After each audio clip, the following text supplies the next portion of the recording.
처음에는 저염식 하면은 몸이 좀 건강해지는 것처럼 보여요. 근데 딱 거기까지. 그 다음부터는 오래 지속된 피부도 안 좋아지고 무기력해지고 힘도 없고 뭐 소화도 안 되고 이런 부분들이 쌓여가기 시작을 합니다. 이 저염식이라는 게 건강식은 아니다라는 거죠. 소금 하면 제일 많이 얘기하는 게 고혈압이에요. 소금이 고혈압의 주범이라고 한다고 하면은 그러면 고혈압 환자들에게 처방을 해야 될 거 아니에요. 그죠? 그러면 소금 먹지 마라고 하면은 답이 돼요. 너는 소금 먹어서 고혈압 걸렸으니까 앞으로 소금 먹지 마. 그러면 고혈압 문제가 해결돼야 되잖아요. 근데 그런 식으로 처방하는 사람은 의사는 아무도 없어요. 고혈압 약을 주죠. 그건 뭐냐면은 혈관 이완제를 주든지 아니면 심장을 어떻게 컨트롤하는 약을 주든지 이런 개념이지.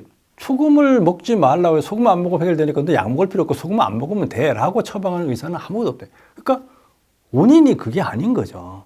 소금 때문에 생겼다 그러면 소금을 안 먹는 것으로 답이 나와야 되는데 어떤 의사도 그렇게 처방하는 사람 없어요. 그냥 짠 거 먹지 말라는 얘기는 하지만은 소금 안 먹으면 네 질병이 해결돼 라고 하는 사람 없어요. 그리고 그냥 그런 약을 처방하면서 이 약을 앞으로 평생 드세요. 이거라는 거죠. 그러면서 고혈압약을 계속 먹으면 부정맥이 온다든지 이런 부작용들이 나중에 가서 생기게 되고 여러 가지 악화가 되는 결과가 와요.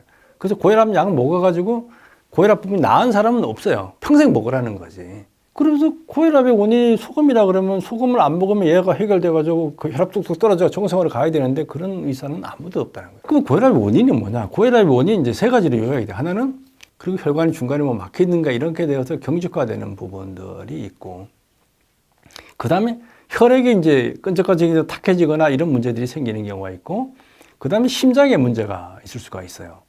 이 세 가지가 결합돼서 나타나는 게 이제 고혈압이죠. 혈관이 탄력성을 가져야지 혈압이 안 올라가는데 탄력성이 떨어지다 보니까 혈압이 올라가게 되는 거죠. 그 다음에 찌꺼기나 이런 것들이 가다 보니까 막히거나 이러다 보니 혈압이 올라가고 심장이 이제 이상 박동을 해가지고 강한 압력을 밀어가지고 고혈압이 생기는 이런 부분들이 되는 게 이유예요. 그러면 혈관이 두꺼워지는 게 소금 때문이냐? 아니다라는 거죠. 소금은 나트륨은 혈관을 청소하는 기능들이 있어요. 피의 주성분 중에는 소금이라는 역할이 있기 때문에 그대로 들어가야지만 혈액이 맑아지고 혈액의 양이 충분히 만들어져 돌아갈 수 있는 토대가 되기 때문에 사실은 고혈압하고는 관계가 없어요. 저염식을 하시는 분들 보면은 처음에는 저염식 하면은 몸이 좀 건강해지는 것처럼 보여요. 저염식 하는 사람들은 주로 이제 채식하는 이런 개념이 많은데 음식물 섭취가 줄어드니까 몸도 좀 마르고 그러니까 체중도 좀 줄어들고 이렇게 보이는 것 같아요. 근데 딱 거기까지예요. 그 다음부터는 오래 지속된 피부도 안 좋아지고 무기력해지고 힘도 없고 소화도 안 되고 이런 부분들이 쌓여가기 시작을 합니다.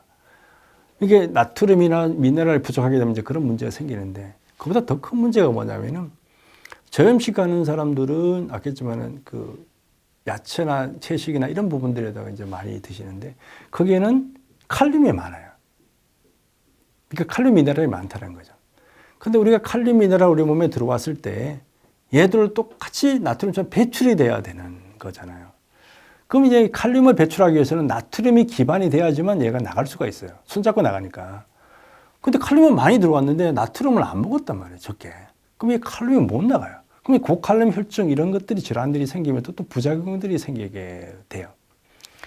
그리고 그런 부작용들도 있고, 그 다음에 나트륨이 우리 몸에서 하는 역할이 있잖아요. 세포에서 나트륨, 칼륨, 에너지를 대사하고 전기 신호 만들어내는 게 전부 다 나트륨과 칼륨 이런 애들이 하게 되는데 나트륨 부족이 이런 세포의 활력도가 떨어지게 되고 전기를 제대로 못 만드는 생체 신호들이 제대로 안 만들어지다 보니까 몸에 부작용들이 생기게 되는 문제들이 생기게 되는 거죠. 그러니까 미네랄이 우리 몸에서 하는 역할은 무슨 촉매라든가 이런 걸 통해서 하는 것이지만 우리 몸에 생체 전기 신호를 만들어서 생체가 움직여지도록 하는 게 얘들의 역할이에요. 근데 그게 부족하게 되면은 우리 몸의 활력도가 떨어질 수밖에 없는 거죠. 무기력해지고 피곤해지고 잠도 못 자게 되고 우울증인가 이런 식으로 가다 보니까 점점 안 좋아져서 그런 분들을 볼 때마다 좀 안타깝게 생각하는 경우가 많은데 이 저염식이라는 게 건강식은 아니다라는 거죠. 적정하게 소금을 먹어야 되는 거고 소금은 많이 먹어도 크게 문제는 왜냐하면 다 배출되니까 그렇기 때문에 소금을 적게 먹어서 내 건강을 찾는다는 생각은 제가 볼 때는 완전히 틀린 생각이고 아까지만 그 칼륨의 부작용 플러스 미네랄의 부족으로 하는 부작용들이 여러 가지 생겨서 득보다 실이 훨씬 많은 게 저염식이다라는 걸 말씀을 드릴 수 있고, 적정한 미네랄 소금을 섭취를 통해서 내 건강을 만들어 가겠다라는 생각을 하는 것이 훨씬 중요하게 됩니다. 일본에서 쥐를 통해서 그 미로 찾기 실험을 했는데 미네랄 소금을 먹였더니 훨씬 그 학습도가 올라갔다는 이제 자료들도 저 확인을 했는데, 그 우리가 이제 반도체라는 게 거기다 정보를 저장하는 거죠. 그게 다 전기 신호에 의해서 이루어지는 거잖아요.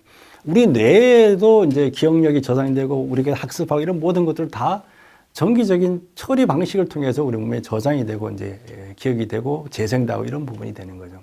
그런 모든 것들의 신호 체계를 움직여 주는 게 미네랄들이에요.